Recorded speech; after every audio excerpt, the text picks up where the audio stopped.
If you want to change the world, start off by making your bed. If you make your bed every morning, you will have accomplished the first task of the day. It will give you a small sense of pride, and it will encourage you to do another task, and another, and another. And by the end of the day, that one task completed will have turned into many tasks completed. Making your bed will also reinforce the fact that the little things in life matter. If you can't do the little things right, you'll never be able to do the big things right. And if by chance you have a miserable day, you will come home to a bed that is made, that you made. And a made bed gives you encouragement that tomorrow will be better. To pass SEAL training, there are a series of long swims that must be completed. One is the night swim. Before the swim, the instructors joyfully brief the students on all the species of sharks that inhabit the waters off San Clemente. They assure you, however, that no student has ever been eaten by a shark, at least not that they can remember. But you are also taught that if a shark begins to circle your position, stand your ground. Do not swim away. Do not act afraid. And if the shark, hungry for a midnight snack, darts towards you, then summons up all your strength and punch him in the snout, and he will turn and swim away. There are a lot of sharks in the world. If you hope to complete the swim, you will have to deal with them. So if you want to change the world, don't back down from the sharks. Over a few weeks of difficult training, my SEAL class, which started with 150 men, was down to just 42. There were now 6 boat crews of 7 men each. I was in the boat with the tall guys, but the best boat crew we had was made up of the little guys, the Munchkin crew, we called them. No one was over 5'5". The Munchkin boat crew had 1 American Indian, 1 African American, 1 Polish American, 1 Greek American, 1 Italian American, and 2 tough kids from the Midwest. They out-paddled, outran, and outswam all the other boat crews. The big men in the other boat crews would always make good-natured fun of the tiny little flippers the Munchkins put on their tiny little feet prior to every swim.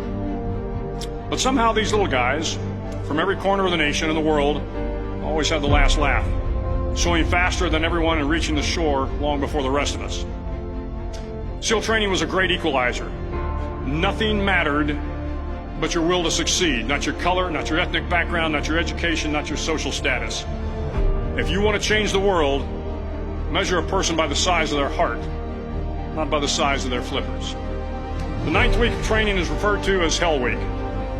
It is 6 days of no sleep, constant physical and mental harassment, and 1 special day at the Mud Flats. The Mud Flats are an area between San Diego and Tijuana where the water runs off and creates the Tijuana Sloughs, a swampy patch of terrain where the mud will engulf you. It is on Wednesday of Hell Week that you paddle down to the Mud Flats and spend the next 15 hours trying to survive the freezing cold, the howling wind, and the incessant pressure to quit from the instructors. As the sun began to set that Wednesday evening, my training class, having committed some egregious infraction to rules, was ordered into the mud. The mud consumed each man till there was nothing visible but our heads. The instructors told us we could leave the mud if only 5 men would quit.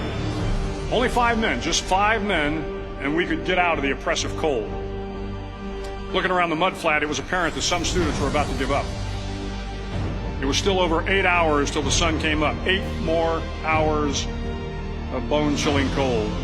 The chattering teeth and the shivering moans of the trainees were so loud, it was hard to hear anything. And then one voice began to echo through the night. One voice raised in song. The song was terribly out of tune, but sung with great enthusiasm. One voice became 2, and 2 became 3, and before long, everyone in the class was singing. The instructors threatened us with more time in the mud if we kept up the singing, but the singing persisted, and somehow the mud seemed a little warmer, and the wind a little tamer, and the dawn not so far away. If I have learned anything in my time traveling the world, it is the power of hope, the power of one person, a Washington, a Lincoln, King, Mandela, and even a young girl from Pakistan, Malala. One person can change the world by giving people hope. So if you want to change the world, start each day with a task completed. Find someone to help you through life. Respect everyone. Know that life is not fair and that you will fail often. But if you take some risks, step up when the times are the toughest, face down the bullies, lift up the downtrodden, and never ever give up. If you do these things, the next generation and the generations that follow will live in a world far better than the one we have today. And what started here will indeed have changed the world for the better.